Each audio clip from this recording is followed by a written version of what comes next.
دیکھیے super high وے چاکر hotel کے قریب یہ سبزی منڈی کے تاجروں کا گودام تھا جس کے اندر فروٹ کی پیٹیاں اور دیگر اشیاء موجود تھی اور اس پر اچانک آگ لگی ہے اور آگ کی شدت بہت زیادہ ہے جس کو پیش نظر رکھتے ہوئے فائر بریگیڈ کی جانب سے 5 گاڑیاں یہاں پر بھیجی گئی ہیں. اس وقت ریسکیو 1122 کی ٹیمیں بھی وہاں پر پہنچی ہیں اور آگ بجھانے کے علاوہ ریسکیو آپریشن بھی شروع کیا گیا ہے. فائر بریگیڈ حکام کا کہنا ہے کہ آگ کو مزید پھیلنے سے روکنے کی حکمت عملی پر پہلے کام کر رہے ہیں کیونکہ قریب میں دیگر دکانیں اور پیٹرول پمپ بھی ہیں. جن دکانوں کے اندر آگ لگنے کا خدشہ ہے وہاں سے دکانداروں نے اپنی مدد آپ کے تحت اپنا قیمتی سامان بھی نکالنا شروع کر دیا ہے. خوشائن بات یہ ہے کہ اس واقعے کے اندر اب تک کسی جانی نقصان کی اطلاع موصول نہیں ہوئی ہے لیکن فائر بریگیڈ حکام کا کہنا ہے کہ آگ کی شدت بہت زیادہ ہے جس کو پیش نظر رکھتے ہوئے مزید امدادی جو ادارے ہیں ان سے بھی مدد لینے کا فیصلہ کیا گیا ہے. ٹھیک ہے، بہت شکریہ افضل. ہسپتال کے MS ڈاکٹر احتشام کہتے ہیں انجیکشن کی تیسری ڈوز کے بعد ریئیکشن کے کیسز سامنے آئے. 16 میں سے 2 مریضوں کا انتقال ہوا، 14 کی طبیعت بہتر ہے. یہ انجیکشن ہمیں DG ہیلتھ آفس سے ملے تھے. دیگر ہسپتالوں کو بھی یہ انجیکشن سپلائی کیے گئے ہیں. جس میں 14 جو ہے نا وہ اسٹیبل کر لیا میں نے. 2 جو ہے نا ایک فیمیل تھی وہ ایکسپائر کر لی. دوسرے تھے ایک دولت خان صاحب اور رات کو 2:15 بجے. یہ انجیکشن آئے کہاں سے تھے؟ یہ ٹاپ اپ سپلائی تھی DG آفس سے. DG ہیلتھ آفس سے آئے تھے. یہ اسٹاک ابھی آپ کے پاس پرانا پڑا ہوا تھا یا ابھی آیا؟ یہ ہمیں آیا ہے جنوبی میں آیا ہے اور نیا ڈیلیوری سے آ رہا تھا. ٹھیک ہے نا. یہ بیچ آئے ہیں ہفتے والے دن بھی انجیکشن 2 مارننگ پر لگا ہے اور ایوننگ کا اتوار کا مارننگ کا لگا ہے. اب جو یہ لگنا تھا یہ والا اس میں سپریم کورٹ میں سویلینس کے ملٹری ٹرائل سے متعلق کیس کی سماعت. جسٹس جمال مندوخیل نے کہا FBLE کیس میں طے ہوا کہ آرمی ایکٹ فوج کے ممبران کے لیے بنا ہے. مزید بتائیں گے راجہ محسن اعجاز. بتائیے راجہ محسن. دیکھیے ملٹری کورٹ میں سویلینس ٹرائل سے متعلق اپیلوں پر سماعت کو کل تک کے لیے ملتوی کیا گیا ہے اور آج ہونے والی سماعت کے موقع پر حامد خان ایڈوکیٹ کی جانب سے اپنے دلائل مکمل کر لیے گئے ہیں. جبکہ اس کے ساتھ ساتھ جو وزارت دفاع کے وکیل خواجہ حارث ہیں ان کی جانب سے عدالت کو یہ بتایا گیا ہے کہ وہ آپ کل سے جواب کا آغاز کریں گے اور اس کے لیے انہیں تقریباً 1 ہفتے کا وقت درکار ہوگا، ایسا انہوں نے عدالتی استفسار پر بتایا. آج ہونے والی سماعت کے موقع پر جسٹس جمال مندوخیل کی جانب سے ریمارکس میں یہ کہا گیا کہ FBLE کی سپریم کورٹ میں سویلینس کے ملٹری ٹرائل سے متعلق کیس کی سماعت. جسٹس جمال مندوخیل نے کہا FBLE کیس میں طے ہوا کہ آرمی ایکٹ فوج کے ممبران کے لیے بنا ہے. مزید بتائیں گے راجہ محسن اعجاز. بتائیے راجہ محسن. دیکھیے ملٹری کورٹ میں سویلینس ٹرائل سے متعلق اپیلوں پر سماعت کو کل تک کے لیے ملتوی کیا گیا ہے اور آج ہونے والی سماعت کے موقع پر حامد خان ایڈوکیٹ کی جانب سے اپنے دلائل مکمل کر لیے گئے ہیں. جبکہ اس کے ساتھ ساتھ جو وزارت دفاع کے وکیل خواجہ حارث ہیں ان کی جانب سے عدالت کو یہ بتایا گیا ہے کہ وہ آپ کل سے جواب کا آغاز کریں گے اور اس کے لیے انہیں تقریباً 1 ہفتے کا وقت درکار ہوگا، ایسا انہوں نے عدالتی استفسار پر بتایا. آج ہونے والی سماعت کے موقع پر جسٹس جمال مندوخیل کی جانب سے ریمارکس میں یہ کہا گیا کہ FBLE کیس میں طے ہوا کہ آرمی ایکٹ فوج کے ممبران کے لیے بنا، مگر FBLE میں یہ بھی کہا گیا کہ آرمی ایکٹ کا سیکشن D اس مقصد کے لیے نہیں بنا. اب تنازع یہ ہے کہ وہ کہہ رہے ہیں کہ FBLE کیس میں سویلینس کے ٹرائل کی بھی اجازت تھی، آپ کہہ رہے ہیں کہ اجازت نہیں. حامد خان ایڈوکیٹ کا یہ کہنا تھا کہ فوجی عدالتوں کے حق میں دلائل دینے والوں کا انحصار آئین کے آرٹیکل 8(3) پر ہے. جسٹس محمد علی مظہر نے ریمارکس دیے کہ FBLE میں کہا گیا کہ پارلیمان اس معاملے پر 2 سال میں ریویو کر سکتی ہے.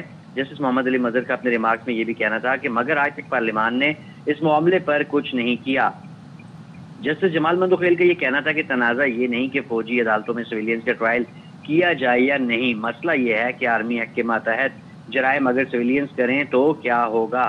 ان کی جانب سے ریمارکس میں یہ بھی کہا گیا کہ آرمی ایکٹ میں درج جرائم کرنے پر اس کا دائرہ اختیار سویلینس تک بڑھایا جا سکتا ہے یا نہیں. حامد خان ایڈوکیٹ کا یہ کہنا تھا کہ آرمی ایکٹ میں شامل وہ شکیں جن کے تحت سویلینس کا ٹرائل کیا جاتا ہے وہ غیر آئینی ہے. میں اپنے دلائل میں آئین کے آرٹیکل 175(3) کو بیان کروں گا. آئین کے اس آرٹیکل میں واضح لکھا ہے کہ عدلیہ ایگزیکٹو سے الگ ہوگی. جسٹس جمال مندوخیل نے سوال کیا کہ آپ یہ بتائیں کہ عدلیہ کو ایگزیکٹو سے الگ کس نے کرنا تھا. جسٹس جمال مندوخیل نے یہ سوال بھی کیا کہ آرٹیکل 175(3) کے تحت عدلیہ ایگزیکٹو سے خود کو کیا وہ خود بخود الگ تصور ہوگی. اس کے ساتھ ساتھ یہ بھی کہا گیا یہ کہ یا عدلیہ کے ایگزیکٹو سے الگ ہونے کے ڈیکلریشن عدلیہ دے گی یا ایسا ڈیکلریشن پارلیمان کی طرف سے آئے گا. حامد خان نے کہا کہ آئین کے الفاظ واضح ہیں، پارلیمان کے ڈیکلریشن کی ضرورت نہیں. سپریم کورٹ کے جسٹس محمد علی مظہر کا یہ کہنا تھا کہ سپریم کورٹ کی اکثریتی فیصلے میں کہا گیا کہ فوجی عدالتیں آئین کے آرٹیکل 175(3) کے زمرے میں نہیں آتی. اس کے ساتھ ساتھ اب حامد خان ایڈوکیٹ کی جانب سے جو دلائل تھے وہ مکمل کر لیے گئے ہیں اور اب وزارت دفاع کے وکیل خواجہ حارث کل سے اپنے جواب الجواب کا آغاز کریں گے اور بینچ کے سربراہ کے استفسار پر ان کی جانب سے یہ بتایا گیا کہ انہیں ریجوائنڈر کے لیے تقریباً 1 ہفتے کا وقت درکار ہوگا. شکریہ آپ کا. پاکستان کی عدلیہ میں خواتین کی بڑھتی نمائندگی خوش آئند ہے. خواتین ججز کے عالمی دن پر چیف جسٹس یحییٰ آفریدی نے کہا خواتین ججز کی خدمات کو تسلیم کرنا ہمارا فرض ہے. صنفی مساوات اور عدلیہ میں خواتین کی شمولیت مثبت پیش رفت ہے. انصاف کی فراہمی میں خواتین ججز کا کردار قابل ستائش ہے. عدالتی نظام میں شفافیت اور انصاف کے فروغ میں خواتین کا کلیدی کردار ہے. خواتین وکلاء اور ججز کے لیے مزید سازگار ماحول فراہم کریں گے. انصاف تک رسائی حقیقت بنانے کے لیے کام جاری رکھیں گے. خواتین ججز کی ثابت قدمی اور دیانتداری آنے والی نسلوں کے لیے مشعل راہ ہے. لاہور ہائی کورٹ نے پرویز الہی کے خلاف مقدمات کی تفصیلات کی درخواست پر فیصلہ محفوظ کر لیا. پرویز الہی کے وکیل نے کہا پولیس نے عدالت میں متضاد رپورٹ پیش کی. پہلی رپورٹ میں 20 اور دوسری رپورٹ میں 32 مقدمات ظاہر کیے. عدالت نے کہا غلط رپورٹ جمع کرانے پر دادرسی کا فورم کون سا ہے.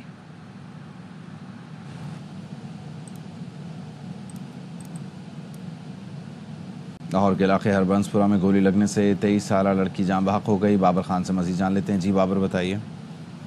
دیکھو یہ لاہور کا علاقہ ہربنس پورہ جویری سوسائٹی ہے جہاں پر بھائی نے غیرت کے نام پر 23 سالہ بہن لائبہ سے فائرنگ کر کے قتل کر دیا. پولیس کے مطابق لائبہ نے اپنی مرضی سے شادی کی تھی بھائی کو جس کا رائن تھا لیکن شادی کے بعد دونوں میں لائبہ اور اس کے خاوند میں طلاق ہو گئی تھی. بھائی کو اس چیز کا رائن تھا جس پر آج بھائی گھر آیا اور اس نے فائرنگ کر کے اپنی بہن لائبہ کو قتل کر دیا اور موقع سے فرار ہو گیا. پولیس نے لاش مردہ خانہ منتقل کر دی ہے اور ملزم کی تلاش شروع کر دی ہے. جی بہت شکریہ آپ کا بابر.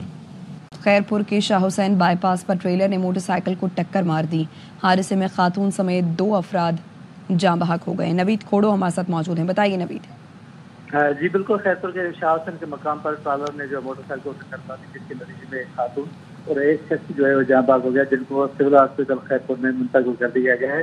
دونوں کا کہنا ہے کہ ضروری کارروائی کے بعد جو نعشیں ہیں وہ وسطیٰ کے حوالے کی جائیں گی. جی شکریہ آپ کا. نیوز بلیٹن سے فی الوقت اتنا. دیکھتے رہیے AR بائی نیوز.